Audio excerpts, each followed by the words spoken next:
Some think of Florida and they think paradise, palm trees, Disney, but in MC culture, we think Outlaws, Warlocks, Daytona Bike Week, hot women and humidity in the air and in the streets. Today, we talk bikers of Florida. Let's get into it. We run the night, we run the night, run. Big shout to the ghosts and the ghostettes. Welcome to Demons Row TV, the holy grail of MC culture, where we cover everything motorcycle and motorcycle club involved.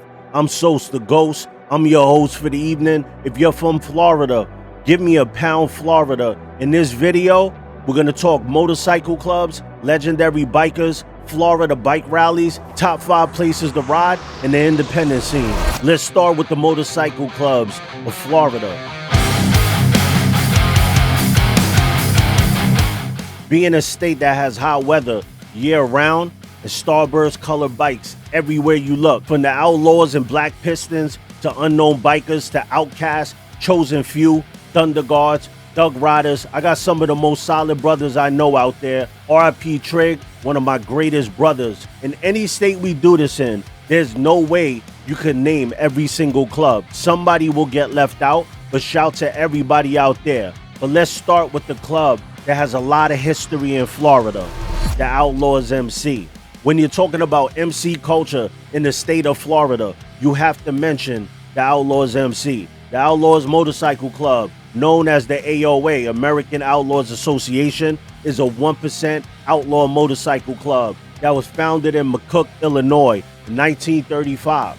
Though it started in Illinois, it spread to Florida, becoming the dominant MC there. If you don't know, they're one of the big 4 1% motorcycle clubs, along with the Hells Angels, Banditos, and Pagans MC. And Florida is one of the states that put them in the big 4. It has been said the first chapter in Florida was established in West Palm Beach in 1967. The Outlaws expanded by absorbing smaller local clubs. Under the charismatic leadership of Big Jim Nolan, the Outlaws rapidly expanded throughout the state in the 1970s. For a time, Florida had the largest concentration of outlaw members in the U.S. The South Florida chapter relocated to Fort Lauderdale and later became one of the club's strongest after being revived in the 1990s. As the international president of the Outlaws Motorcycle Club, Harry Taco Bowman used Florida as a primary base for a large-scale campaign of terror against rival MCs. His targets, the Warlocks and the Hells Angels. From the 1980s through the mid-1990s, Bowman orchestrated numerous hits in Florida, including M's, kidnappings, assaults, and bombings. One of the most infamous incidents was the 1991 offing of Warlocks president Raymond Bear Chaffin, which Bowman ordered. Bowman's reign ended when he was indicted on federal racketeering charges in Tampa in 1977. He was captured in 1999 after a period on the FBI's most wanted list, and ultimately he was sentenced to 2 life terms in a Tampa courtroom in 2001. The original logo was the winged motorcycle, but this was replaced in the early 1950s with a skull. In 1954 came the addition of the Pistons to the skull. A later redesign occurred in 1959, which saw changes to the size of the skull and pistons. The finished product, which can be seen today, the skull and pistons in the Outlaws Motorcycle Club logo, is known as Charlie.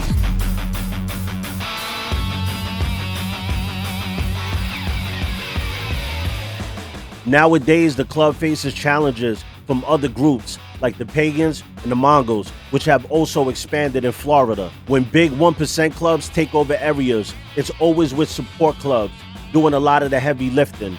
In comes the Black Pistons MC. The Black Pistons Motorcycle Club patch consists of 2 pistons crossed. Great similarities can be seen between the Black Pistons logo and that of the Outlaws MC. This shows the connection between the 2 clubs, with the Black Pistons Motorcycle Club acting as a support club for the Outlaws. It is said that the Pistons were founded in 2002 in Germany, and in March 2002, the Satan Syndicate Motorcycle Club, based in Ohio, was patched over by the Black Pistons, making them the first chapter in the USA. In February 2003, the Brotherhood Motorcycle Club based in Birmingham, UK, was patched over by the Black Pistons, making them the first chapter in the UK. The network of chapters quickly grew after those early starts, to the point where now there are chapters spread out throughout the world. The Warlocks MC. When you talk about outlaw motorcycle culture across America, few states carry the weight that Florida does, and no club represents that better than the Warlocks Motorcycle Club. The Warlocks, also known as the Phoenix Warlocks, were founded in 1967 by a group of U.S. Navy veterans stationed on the aircraft carrier USS Shangri-La. Leading them was Tom Grubb Freeland, who was credited with establishing the mother chapter in Lockhart, just outside of Orlando, where it reportedly still stands till today. From the beginning, the Warlocks weren't built for weekend rides. They were built for war, a 1% motorcycle club, born out of military discipline and street survival, forged in the same fire they use as their symbol, the Phoenix. Law enforcement agencies, including the Florida Gang Investigators Association, have long described the Warlocks as one of the most violent motorcycle clubs in America. Over the decades, they have allegedly battled rival clubs, especially the Outlaws MC, for control of Florida territory, turning the state into one of the most volatile regions in the biker world. In 1991, federal agents took notice. The Bureau of Alcohol, Tobacco, and Firearms, better known as the ATF, launched a 13-month undercover sting known as Operation Easy Rider. Agents allegedly infiltrated the club, recording National President John Spike Ingrao giving orders to take the lives of outlaw members and purchasing machine guns and explosives intended for attacks on rivals. When the indictments dropped, the Warlocks' reputation as a hardcore outlaw brotherhood was locked in history. The Warlocks MC remained one of the most feared and resilient outlaw motorcycle clubs tied to Florida's identity. The Mongols MC. Florida has become one of the most contested battlegrounds in the outlaw motorcycle club world, a state where deep-rooted clubs and new powerhouses constantly clash for control. Among those expanding is the Mongols Motorcycle Club, one of the largest outlaw motorcycle clubs in the world. Founded in Montebello, California in 1969. Though their beginnings being in Southern California, the Mongols grew rapidly, building a fierce reputation and entering a decades-long rivalry with the Hells Angels over territorial control. Their influence spread nationwide, and eventually they established chapters in Florida, setting the stage for new conflicts with clubs already rooted in the state. The expansion of outlaw clubs like the Mongols into Florida led to a major increase in territory disputes with established organizations, pushing tensions to a boiling point. That pressure finally exploded during the 2025 Bike Week in New Smyrna Beach. Real quick, if you enjoy MC culture content, smash the like and the subscribe button. Give me a pound wherever you're from. And get your Ghostavelli mask, shades, Demons Row snapbacks in all colors, tank tops, crew necks, track races. We got it all, and you can get it on www.demonsrow.com. Let's get back into it. Now let's talk about Florida's most legendary bikers, the celebrities. Florida's biker history ain't sunshine and palm trees. It's blood, chrome, and legends. First up, Billy Lane, Miami born, the man behind Choppers Inc. out in Melbourne.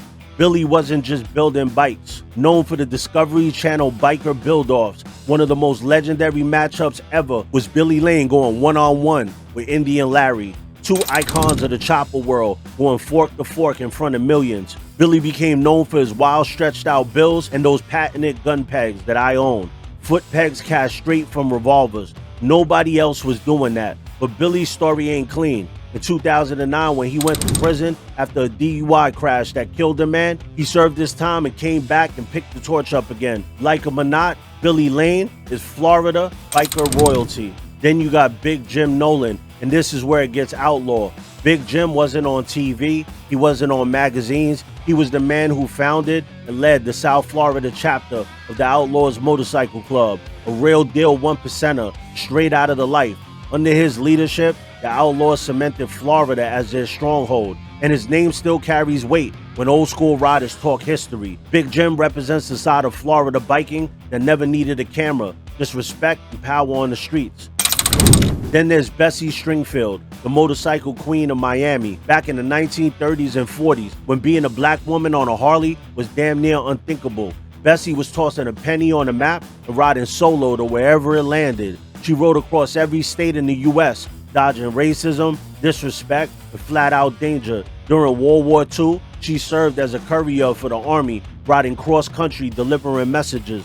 Later, she settled in Miami, pulling stunt shows and proving to the world that nothing could stop her. Without Bessie, half the doors in this culture would still be locked shut. Now let's talk Florida's AMA royalty, Ricky Carmichael, the GOAT of motocross. Born in Clearwater, Florida, 15 AMA championships, 2 perfect outdoor seasons, the most dominant rider American dirt has ever seen. Then James Bubba Stewart, Haines City's pride, 2 supercross titles, 1 motocross title, and the man who invented the Bubba Scrub, a move so nasty it changed motocross forever. Builders, outlaws, pioneers, racers, Florida's biker history is as wild and heavy as the humidity in the air, and these names will never be forgotten. Now let's talk about Florida biker rallies. If you're out there, where's the good places to go? Florida ain't just a vacation spot. It's the front line of American biker culture, and nothing proves it more than the rallies. First up, Daytona Beach Bike Week, one of my personal favorite rallies and the biggest besides Sturgis. Started back in 1937 with the Daytona 200 motorcycle race.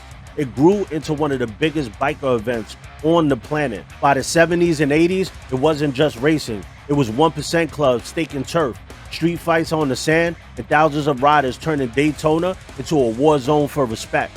Today it's polished up with vendors, concerts, a lot of women, but the outlaw roots are still there. Then there's Biketoberfest, Daytona's younger but meaner cousin. Every October is 4 days of riding, music, and bars slammed with bikers and beautiful women that go there to party and raise hell. Then Leesburg's Bike Fest hit the scene in the 90s and blew up, now pulling in over 200,000 bikers in a small Florida town. Streets get shut down, bike lines every block, and the whole city turns into a biker carnival. And don't forget the Florida Keys Poker Run. That ride from Miami down to Key West was infamous. Sun, water, bridges for days, and thousands of bikes in a line stretching for miles. It's freedom on 2 wheels with no leash. And for years, it was the wildest ride in the state. Florida rallies are bigger, louder, and rowdier than most. From Daytona's legacy to the Keys Run through paradise, this state turned rallies into battlegrounds and playgrounds all at once. Let's talk about the top 5 rides in Florida. Number 1, the Overseas Highway to Key West. This is the crown jewel. Imagine riding across bridges where the ocean swallows both sides of the horizon. Turquoise water, salty air, and a line of bikes stretching for miles. You hit Duval Street at sunset, park up, and the whole island feels like a biker block party. This ride is pure freedom. Nothing else like it in America. Number 2, the Ormond Scenic Loop. Just outside Daytona, this loop runs through oak canopies, swamps, and coastline. It's a short ride, but every mile feels like it was carved for bikers. Hit it at sunrise during Bike Week. The fog rolling through those trees makes it look like something out of a ghost story. Number 3, Escala National Forest. This is where you vanish when you don't want to be found. 2-lane blacktop that cuts through endless forests, dirt roads for the adventurous, and hidden lakes if you stop to breathe. Escala feels wild, raw, and outlaw, like the kind of place you ride to when you need to clear your head or handle business. Number 4, A1A from St. Augustine down through Flagler Beach. Atlantic waves pounding on your right, old school biker bars and beach towns on your left.